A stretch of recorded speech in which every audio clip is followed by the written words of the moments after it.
Comment les antennes et les émetteurs fonctionnent?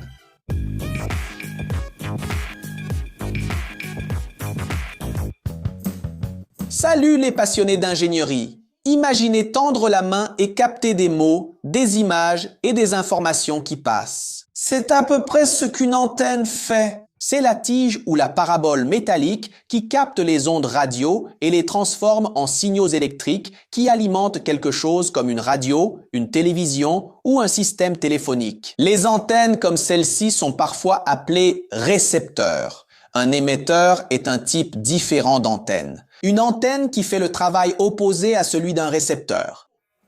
Il transforme les signaux électriques en ondes radio afin qu'elles puissent parcourir parfois des milliers de kilomètres autour de la Terre ou même aller dans l'espace et revenir.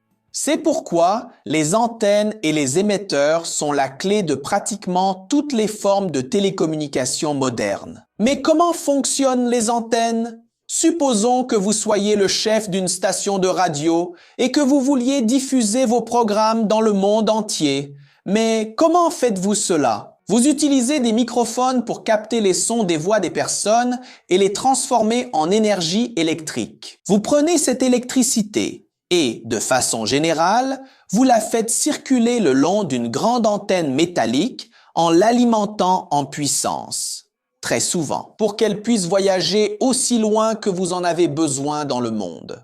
À mesure que les électrons du courant électrique oscillent d'avant en arrière le long de l'antenne, ils créent un rayonnement électromagnétique invisible sous forme d'ondes radio. Ces ondes, en partie électriques et en partie magnétiques, voyagent à la vitesse de la lumière, emportant votre programme radio avec elles.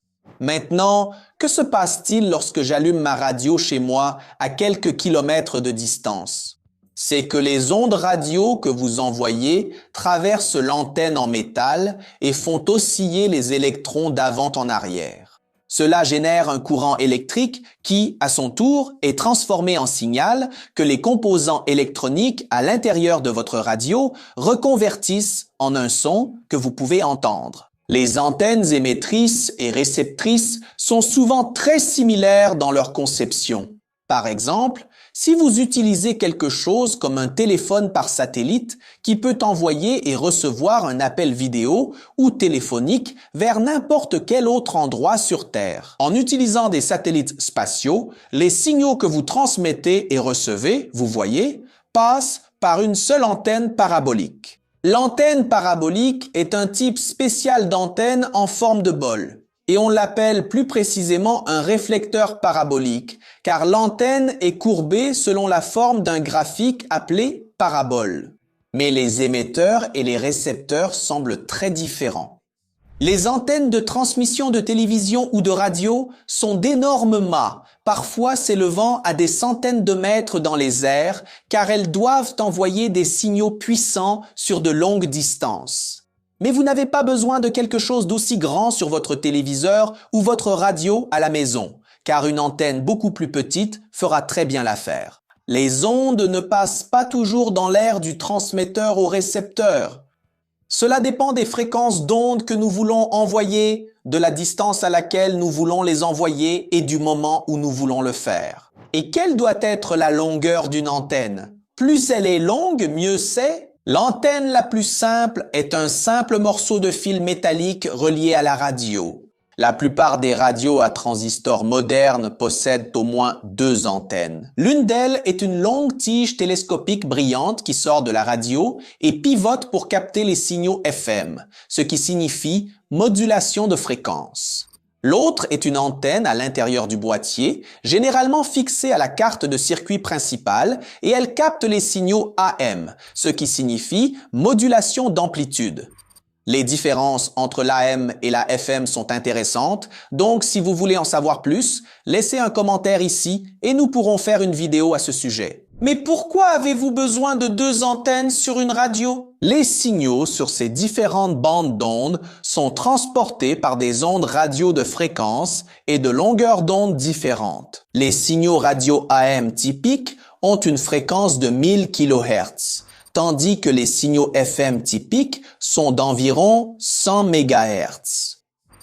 Donc ils vibrent environ 100 fois plus vite. Comme toutes les ondes radio voyagent à la même vitesse que la lumière, qui est d'environ 300 000 km par seconde.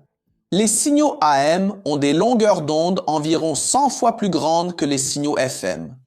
Vous avez besoin de 2 antennes parce qu'une seule antenne ne peut pas capter une gamme aussi large de longueurs d'onde.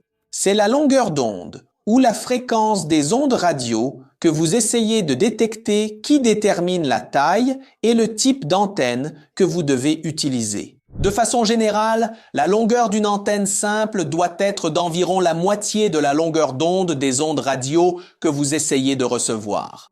Cependant, certaines technologies permettent de fabriquer des antennes qui font un quart de la longueur d'onde, des antennes compactes miniatures qui font environ 1/10 de la longueur d'onde, et des antennes à membrane qui sont encore plus petites, mais nous n'entrerons pas dans les détails ici.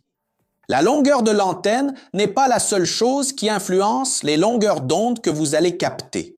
C'est parce que si nous avions une radio avec une antenne de longueur fixe, elle ne serait capable de recevoir qu'une seule station. L'antenne alimente un circuit d'accord en signaux à l'intérieur du récepteur radio, qui est conçu pour capter une fréquence spécifique et ignorer le reste. Le circuit récepteur le plus simple n'est rien d'autre qu'une bobine de fil, une diode et un condensateur qui transmettent les sons à un casque.